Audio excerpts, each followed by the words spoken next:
Dios te bendiga, amado hermano, amada hermana. Qué bueno que estás viendo este video esta semana para prepararte para tu reunión de discipulado en Zoom.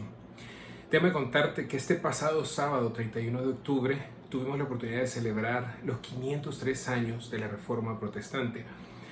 Normalmente establecemos como el día de la Reforma el 31 de octubre porque se cree o se piensa que ese día se clavaron las 95 tesis de Martín Lutero en las puertas de la Universidad de Wittenberg. La Iglesia Católica se había desviado de la palabra, se había desviado de la verdad, tomando como la verdad de Dios palabras de hombres y enseñanzas de hombres. Entonces, Martín Lutero escribe estas 95 tesis con el propósito de debatir con las autoridades de la Iglesia estos puntos de enseñanza y de práctica que él veía contrarios a la palabra. Y no solo a él, sino que luego otros reformadores como Juan Calvino, como William Tyndale, como John Knox en Escocia, tomaron la misma actitud de Calvino y siguieron sus pasos contra las falsas enseñanzas de la Iglesia Católica Romana. Ahora, cuando ellos hicieron esto, ellos fueron condenados por la Iglesia como herejes. Y cuando se le preguntó a Lutero, Lutero, ¿realmente tú crees que tú eres la única persona sabia en este lugar? Esta pregunta se le hicieron en la Dieta de Worms, un lugar donde se reunían autoridades políticas y religiosas. Y lo hicieron con el propósito de debatir las ideas de Martín Lutero, pero realmente lo único que estaban buscando es que Martín Lutero se arrepintiera de lo que había escrito y dijera que era mentira. Y cuando le hicieron la pregunta a Martín, ¿te arrepientes de lo que has escrito? Obviamente él como ser humano tuvo miedo de lo que podría pasar. Le pidió 24 horas para pensarlo. Aquella pregunta que le seguía, ¿será que yo soy el único sabio? ¿Será que yo soy el único que puede ver estas cosas? Y probablemente pensó, bueno, los papas lo han dicho, los concilios lo han dicho, los arzobispos, el magisterio de la iglesia lo ha dicho. ¿Será que acaso yo soy el único sabio? Y Martín Lutero llegó a la conclusión que él no estaba enseñando o debatiendo o protestando contra la Iglesia Católica Romana porque él se considerara sabio, sino que él lo estaba haciendo porque así lo dice la palabra de Dios. Ese es el principio de la sola escritura. Cuando una autoridad espiritual, cuando un pensador, cuando un libro, cuando alguna enseñanza, inclusive desde el púlpito de una iglesia, es contraria a la palabra de Dios, nosotros debemos creer y obedecer la palabra. Y este fue el fundamento sobre el cual se dio el avivamiento más importante en la historia de la iglesia después de Pentecostés. Porque gracias a esta reforma, gracias a este movimiento, la iglesia regresó a la gloria de Dios. Regresó al mensaje del Evangelio, que la salvación es por gracia de Dios por medio de la fe. Que solamente en Cristo tenemos perdón de pecados y solamente Él es nuestro mediador entre Dios y nosotros. Y que si en alguna ocasión, alguna autoridad espiritual o cualquier otra persona o tradiciones de hombres fueran contrarias a las Escrituras, debemos creer y obedecer la palabra de Dios. Ahora bien, podríamos pensar que esto fue un invento de Martín Lutero, pero quiero ir a la palabra. Mateo capítulo 15, versículos 1 al 9. Entonces se acercaron a Jesús algunos escribas y fariseos de Jerusalén diciendo: ¿por qué tus discípulos quebrantan la tradición de los ancianos? ¿Por qué no se lavan las manos cuando comen pan? Y él le respondió y le dijo: ¿por qué también ustedes quebrantan el mandamiento de Dios a causa de su tradición? Porque Dios dijo: honra a tu padre y a tu madre, y quien hable mal de su padre o de su madre, que muera. Pero ustedes dicen: cualquiera que diga a su padre o a su madre, es ofrenda a Dios todo lo mío con que pudiera ser ayudado. No necesitará más honrar a su padre o a su madre, y así invalidan la palabra de Dios por causa de su tradición. Hipócritas, bien profetizó Isaías de ustedes cuando dijo: este pueblo con los labios me honra, pero su corazón está muy lejos de mí. Mas en vano me rinden culto, enseñando como doctrinas preceptos de hombres. Fíjate, las personas que se acercaron a Jesús eran fariseos y escribas.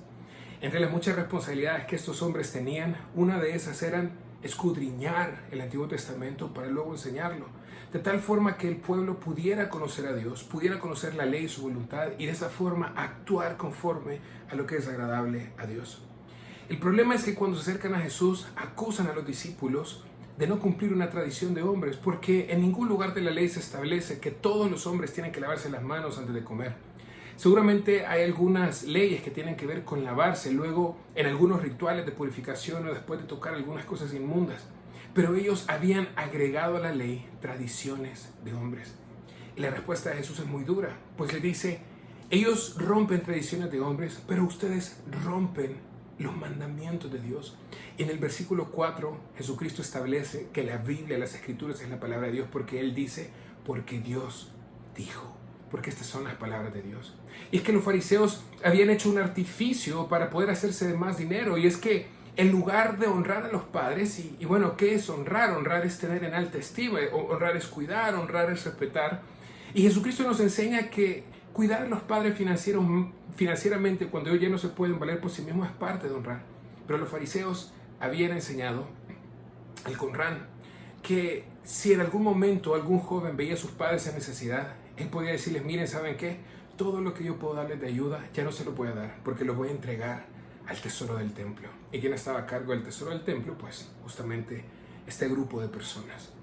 Entonces, lo que Jesús muestra es que entre la tradición de hombres, entre inventos del corazón humano y la ley de Dios, cuando nosotros encontramos diferencias entre ellas, debemos seguir la palabra del Señor. Y por eso es que Jesús les dice en el versículo 6, ustedes con sus tradiciones invalidan la palabra de Dios. Y luego en el versículo 7 al 9 es muy duro Cristo, porque les dice, son unos hipócritas. Ustedes con sus labios me adoran, pero su corazón está lejos de mí, su adoración a mí es en vano. Ciertamente Jesús nos muestra el modelo, el camino que debemos seguir.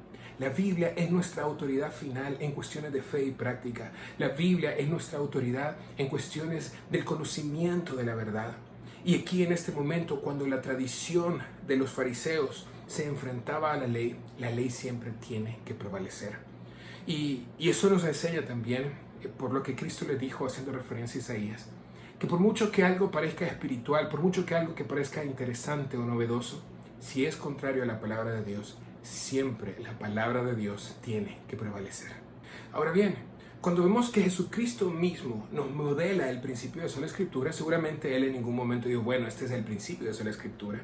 Pero cuando vemos lo que hace, entendemos el principio de sola escritura. Ahora entendemos por qué Martín Lutero hizo justamente esto. El motor o el motivo por el cual Martín Lutero empezó a estudiar profundamente la Biblia fue por su pecado. Él se veía a sí mismo como pecador delante de Dios.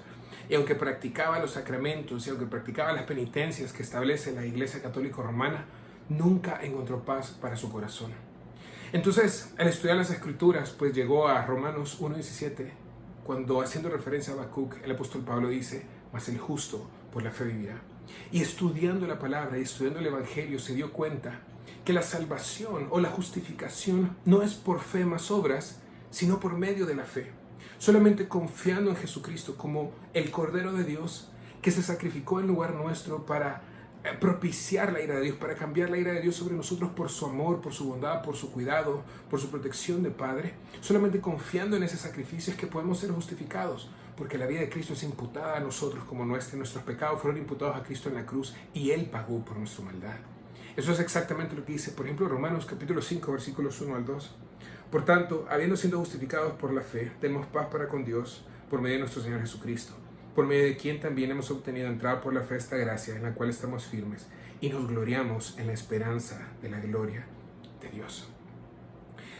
Martín Lutero tenía que decidir, los reformadores tenían que decidir. Creemos a lo que se ha enseñado por la Iglesia por muchísimos años, miles de años, por papas, por concilios, por el magisterio, por confesiones, por credos, etc. O creemos lo que la Biblia dice. La Iglesia Católica Romana enseña que somos justificados por la fe más las obras. La Biblia nos enseña que somos justificados solamente por la fe, porque toda la gloria debe ser para Dios, para que nadie se gloríe. Y este es el tema. Gracias a la valentía de este y otros reformadores que se enfrentaron al secuestro de la palabra de Dios, el Evangelio y la verdad nuevamente fluyó hacia las naciones. Y no solamente eso, sino que gracias al trabajo de estos hombres traduciendo la Biblia a diferentes idiomas, hoy todos tenemos acceso a la palabra de Dios en nuestros idiomas y podemos leerla por nosotros mismos, podemos estudiarla por nosotros mismos y podemos conocer a Dios por nosotros mismos. Este principio no significa que no necesitamos maestros, pastores, autoridades espirituales que nos expliquen los pasajes difíciles, claro que sí, pero aquí viene la doctrina de la claridad de las Escrituras. Y es que Martín Lutero decía, ciertamente hay cosas difíciles de entender y para eso necesitamos a los maestros que Dios da a la iglesia, pero las cosas esenciales, las más claras, están al ojo visible de cualquier persona que las lea. Y qué bendición tenemos ahora, que nosotros, tú y yo, podemos tener, ya sea en físico o en digital, en un libro o tal vez en una tableta, la palabra de Dios para conocerle día tras día.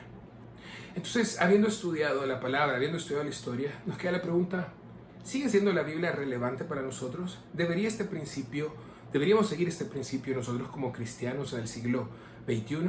Pues la verdad es que sí. La verdad es que sí. El principio deberíamos seguirlo todos los días hasta el día de nuestra muerte o hasta el día en que Cristo venga. Pero esa es la diferencia. Ya no vivimos en un mundo como el de Martín Lutero, en el cual la Iglesia Católica Romana era autoridad tanto religiosa como política sobre vastos terrenos de tierra. Ahora tenemos una lucha entre si creemos lo que la palabra de Dios dice o lo que nuestro corazón nos dice que hagamos y creamos. Vivimos en una sociedad polarizada, vivimos en una ciudad pluralista, vivimos en una sociedad secularizada, donde el mundo te está diciendo, tú crees lo que tú desees creer, todo es válido, tú puedes tener tu verdad y yo mi verdad. Por muy contradictorio que se oiga eso es lo que el mundo enseña. Entonces, la lucha que tenemos ahora es, ¿haremos lo que la palabra de Dios nos enseña o vamos a creer lo que nuestro corazón nos guía a hacer? Y por eso quiero mostrarte 3 razones por las cuales la palabra de Dios es relevante a nuestros días.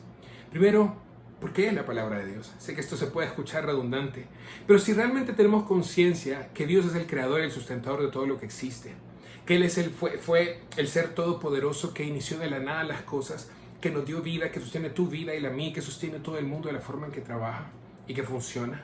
Cuando nosotros pensamos que a través de las Escrituras Dios nos ha hablado, deberíamos tener un sentido de urgencia por ir a leerla. En la mañana no deberíamos correr tras Twitter, no deberíamos correr tras el periódico, deberíamos correr tras la palabra de Dios para conocer a nuestro Dios y conocer su voluntad. En segundo lugar, la Biblia es relevante porque trata acerca de Jesucristo. Nosotros no somos el centro de la Biblia. El centro de la Biblia es Jesucristo. Desde Génesis 1 hasta Apocalipsis 22, el punto central de la palabra es nuestro Señor Jesucristo. Esto es importante, ¿por qué? Porque a través de Él tenemos salvación. No hay otro nombre bajo el cual podamos ser salvos, sino solamente bajo el nombre de Jesucristo. Entonces, leer la palabra para conocer a Jesucristo y conocer el plan de salvación es relevante hoy. En un mundo en que parece que no encontramos esperanza, ni paz, ni gozo, Jesucristo nos dice, ven a mí, todos los que están cargados y cansados, que yo les haré descansar, yo les daré salvación, yo les daré vida plena. Y en tercer lugar es importante, porque la Biblia es como unos lentes, así decía Calvino, es como unos lentes que una persona que tiene dificultades en su vista puede que no vea de lejos o de cerca. Cuando se ponen los lentes, su visión es arreglada para poder ver bien. De igual forma, nosotros tenemos ciertos pensamientos y ciertas prácticas que las pudimos haber tomado de nuestra familia, de los amigos con los que crecimos, de la educación que recibimos o de la cultura donde vivimos. Y la Biblia son como esos lentes que nos ponemos que nos ayudan a ajustar nuestra visión para conocer realmente a Dios, para conocer realmente quiénes somos nosotros y para conocer realmente quién es el mundo y cuál es el plan de salvación para salvarnos de la ira venidera. Entonces, quiero cerrar con un pasaje que está en Salmos, capítulo 19, versículos 7 al 10. Probablemente no lo voy a leer, solo quiero recuperar algunas cosas y mencionar algunas cosas que dice este pasaje. Ahí nos dice que la Biblia es confiable, que la Biblia es recta, que la Biblia es luz, que ella hace al sencillo sabio, que ella alegra el corazón. Hoy, cuando nosotros vivimos en un mundo en el cual hay miles de ideas y pensamientos y personas diciendo X o Y cosas, la palabra de Dios sigue siendo relevante a nosotros, porque ella nos muestra quién es Dios, nos muestra a Jesucristo y su plan de salvación y nos da sabiduría y alegra nuestro corazón. Te invito a que tomes notas. Si quieres ver nuevamente este video, pues puedes verlo. Toma notas, prepárate para que cuando te reúnan en Zoom con tu grupo discipulado puedan orar los unos por los otros, a ver las preguntas de discusión y discutir un poco cómo llevamos esto a nuestra vida práctica y obviamente tener comunión, que tan bueno es ante los ojos del Señor. Dios te bendiga. Vivamos para la gloria de Dios.